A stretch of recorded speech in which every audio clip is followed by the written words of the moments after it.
नमस्कार दोस्तों। 5 अगस्त सन 2024 बांग्लादेश के प्रधानमंत्री शेख हसीना को वहां की आर्मी ने देश छोड़ने के लिए 45 मिनट का अल्टीमेटम दिया। इसके पश्चात शेख हसीना एक विशेष विमान द्वारा भारत पहुंची। भारत आने के पश्चात उनके किसी यूरोपीय देश में शरण लेने की अटकलें लगाई गईं। दरअसल बांग्लादेश में कोटा सिस्टम के खिलाफ हुए प्रोटेस्ट के दौरान छात्रों समेत आम लोगों की मौत हो गई थी, जिसके पश्चात बांग्लादेश में जो आक्रोश है वो चरम पर था। आज हम इसी कोटा सिस्टम के विषय में जानेंगे। हम जानेंगे ये कोटा सिस्टम क्या है, ये किसे दिया जाता है, कौन सा वर्ग इससे लाभान्वित होता है, और इसके साथ साथ हम उन छात्रों का पॉइंट ऑफ व्यू भी जानेंगे जिन्होंने इस कोटा सिस्टम के विरोध में प्रदर्शन किया था। 1947 में भारत का बंटवारा हुआ और एक नया देश दुनिया के मानचित्र पर उदय हुआ जो कि पाकिस्तान कहलाया। उस समय बांग्लादेश को ईस्ट पाकिस्तान के नाम से जाना जाता था। बाद में भाषा विवाद और बंगालियों पर पंजाबियों द्वारा किए गए डोमिनेंस के विरोध में बांग्लादेश में एक आंदोलन हुआ। उस आंदोलन का नेतृत्व अवामी लीग के प्रमुख शेख मुजीबुर रहमान द्वारा किया गया।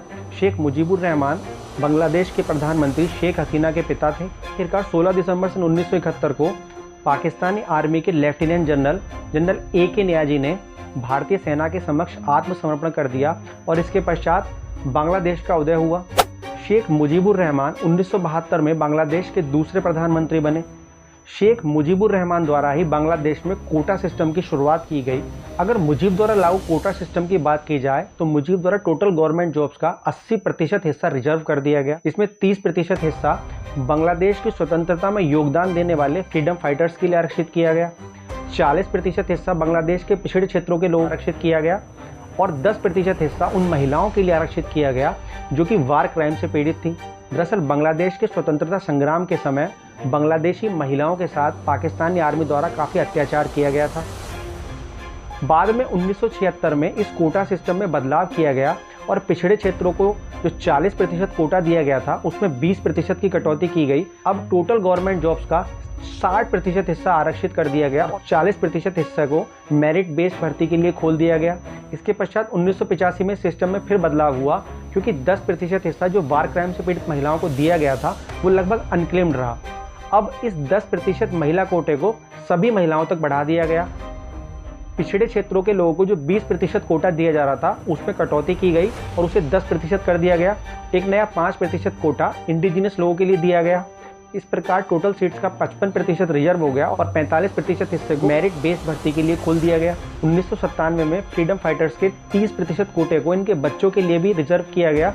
उसके पश्चात सन 2010 में इनके ग्रैंड चिल्ड्रन के लिए भी इसे बढ़ा दिया गया। 1997 तक अधिकतर फ्रीडम फाइटर्स ओवर एज हो गए थे तथा इस कोटे का लाभ नहीं ले पा रहे थे, इसलिए इस कोटे को उनके बच्चों के लिए और उसके पश्चात उनके ग्रैंड चिल्ड्रन के लिए भी बढ़ा दिया गया। 2012 में बांग्लादेश के डिसेबल लोग यानी कि विकलांग लोगों को भी 1% कोटा दिया गया। इसके पश्चात टोटल कोटा बढ़कर 56% हो गया और 44% सीटें मेरिट बेस्ड लोगों के लिए रखी गई। ये कोटा सिस्टम 2018 तक चलता रहा, परंतु 2018 में कोटा सिस्टम के खिलाफ उग्र आंदोलन शुरू हो गए। 17 फरवरी 2018 को Bangladesh general students right conservation council के नेतृत्व में शाहबाग और ढाका यूनिवर्सिटी में आंदोलन फिर से शुरू हो गया। इसके पश्चात 18 अप्रैल 2018 तक ये आंदोलन सारे देश में फैल गया। ये आंदोलन फरवरी से अक्टूबर 2018 तक चलता रहा। आखिरकार छात्रों की एकजुटता के सामने सरकार को घुटने टेकने पड़े और 3 अक्टूबर 2018 को सरकार ने एक सर्कुलर जारी कर कहा बांग्लादेश की फर्स्ट और सेकंड ग्रेड की जॉब्स में कोटा सिस्टम को खत्म कर दिया गया है। इसके पश्चात 30 जुलाई 2019 को सरकार ने क्लियर किया फर्स्ट और सेकंड ग्रेड की जॉब्स में कोटा सिस्टम को खत्म कर दिया गया है, परंतु थर्ड और फोर्थ ग्रेड की जॉब्स में कोटा पहले की तरह चलता रहेगा। परंतु यदि रेलेवेंट कैंडिडेट नहीं मिलेंगे तो टोटल सीट्स को मेरिट के आधार पर भरा जाएगा। इसका मतलब था कि थर्ड और फोर्थ ग्रेड की सीट्स को भी मेरिट के आधार पर भरा जाएगा। बाद में जनवरी 2020 में सरकार ने क्लियर किया कि डायरेक्ट रिक्रूटमेंट की सभी सीटों को कोटा सिस्टम के आधार पर नहीं परंतु मेरिट के आधार पर भरा जाएगा। अब बात करते हैं हालिया घटनाक्रम के विषय में। 5 जून 2024 को बांग्लादेश के एक हाईकोर्ट ने कोटा सिस्टम को फिर से बहाल कर दिया। दरअसल बांग्लादेश के फ्रीडम फाइटर के किसी वंशज ने हाईकोर्ट में एक रिट डाली थी जिस पर निर्णय देते समय हाई कोर्ट ने कोटा एबॉलिशमेंट को अनकॉन्स्टिट्यूशन और इलीगल माना था। ये निर्णय आने के पश्चात ढाका यूनिवर्सिटी में फिर से आंदोलन शुरू हो गए। इसके पश्चात दूसरी यूनिवर्सिटी में भी आंदोलन शुरू हुए और 2018 की तरह 2024 के आंदोलन ने भी नेशन वाइड प्रोटेस्ट का रूप ले लिया। शुरुआत में बांग्लादेश की अवामी लीग और शेख हसीना ने इन प्रोटेस्ट को नजरअंदाज किया और ये कहना शुरू कर दिया कोटा अबॉलिशमेंट का जो निर्णय आया है वो कोर्ट के थ्रू आया है और गवर्नमेंट का उससे कोई लेना देना नहीं है। परंतु स्टूडेंट्स शेख हसीना से इस बात की एश्योरमेंट चाहते थे कि वो इस कोटा सिस्टम को ख़त्म करेंगी। बाद में 14 जुलाई को शेख हसीना ने मीडिया में एक स्टेटमेंट दिया जिसने आग में घी का काम किया। शेख हसीना ने कहा यदि कोटा सिस्टम का जो लाभ है वो फ्रीडम फाइटर्स के बच्चे नहीं उठाएंगे तो क्या इसका लाभ रजाकार उठाएंगे। देखिए, रजाकार बांग्लादेश में उन लोगों को कहा जाता है जिन्होंने बांग्लादेश के फ्रीडम मूवमेंट के दौरान पाकिस्तान का साथ दिया था। इसके पश्चात स्टूडेंट्स ने शेख हसीना की मौकरी करनी शुरू कर दी और मीडिया के सामने एक दूसरे से कहना शुरू कर दिया कि क्या वो रजाकार हैं। इस समय मीडिया का रोल बहुत इंपॉर्टेंट था, परंतु मीडिया ने छात्रों के सार्काज्म को ऐसे प्रदर्शित किया कि सरकार को ये लगा कि छात्र एक दूसरे को रजाकार कह रहे हैं। उनके शुरू के स्टेटमेंट्स को लगातार चलाया गया, परंतु बाद में उनके द्वारा जो क्लैरिफिकेशन दिया गया उसे मीडिया ने लगातार नज़रअंदाज किया। इसके पश्चात सरकार और प्रोटेस्टर्स के बीच में लगातार तीखी बयानबाजी होने लगी और सरकार ने भी प्रोटेस्टर्स के साथ बैठकर एक पीसफुल रेजोल्यूशन निकालने के बजाय आंदोलन पर क्रैकडाउन स्टार्ट किया।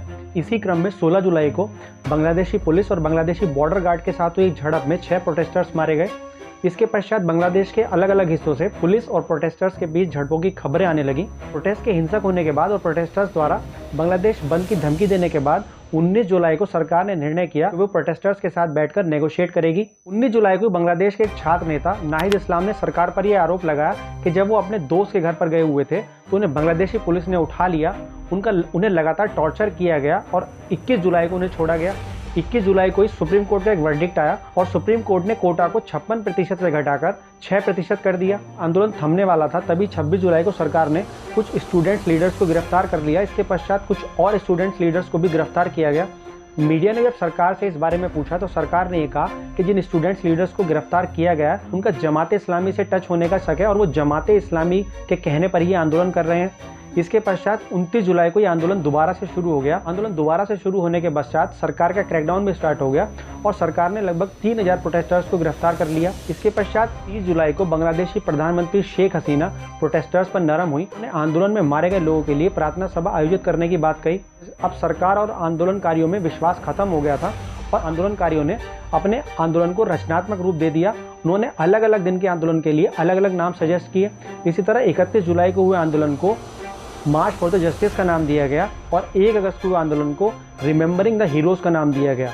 3 अगस्त को शेख हसीना सरकार ने प्रोटेस्टर्स के साथ नेगोशिएट करने की बात कही, परंतु नाहिद इस्लाम नाम के एक छात्र नेता ने नेगोशिएट करने से साफ इनकार कर दिया। 3 अगस्त की शाम को नाहिद इस्लाम ने शहीद मीनार पर इकट्ठा हुए प्रोटेस्टर्स को संबोधित किया और ये कहा गया कि जब तक शेख हसीना और उनके कैबिनेट द्वारा इस्तीफा नहीं दिया जाएगा तब तक ये आंदोलन लगातार चलता रहेगा। इसी तरह 4 अगस्त से बांग्लादेश में नॉन कोऑपरेशन मूवमेंट शुरू करने की बात कही गई। यहाँ से कोटा सिस्टम के खिलाफ वो आंदोलन तो खत्म हो गया, परंतु सरकार के खिलाफ सीधा आंदोलन शुरू हो गया। अब आवामी लीग के बड़े नेताओं और मंत्रियों के खिलाफ हिंसा शुरू हो गई। इसी क्रम में बांग्लादेश के एजुकेटर मुहिबुल हसन चौधरी के आवास पर हमला किया गया। चारों तरफ से पड़ते दबाव और प्रोटेस्टर्स के ढाका मार्च से डरकर 5 अगस्त को शेख हसीना भारत आ गई। शेख हसीना के भारत आने के पश्चात बांग्लादेश में एक तरह से अराजकता का माहौल हो गया, क्योंकि सारे गवर्नमेंट ऑफिशियल्स और यहाँ तक कि पुलिस भी थाने छोड़कर अपने घर चले गए, क्योंकि उन्हें डर था कि जो प्रोटेस्टर्स हैं वो सरकार के सभी नुमाइंदों पर लगातार हमला कर रहे हैं। इसके पश्चात बांग्लादेश के माइनॉरिटीज़ के खिलाफ भी हमलों की खबरें आईं। अवामी लीग के बड़े नेताओं के घर पर हमला किया गया और कुछ अवामी लीग के नेताओं की हत्या भी कर दी गई।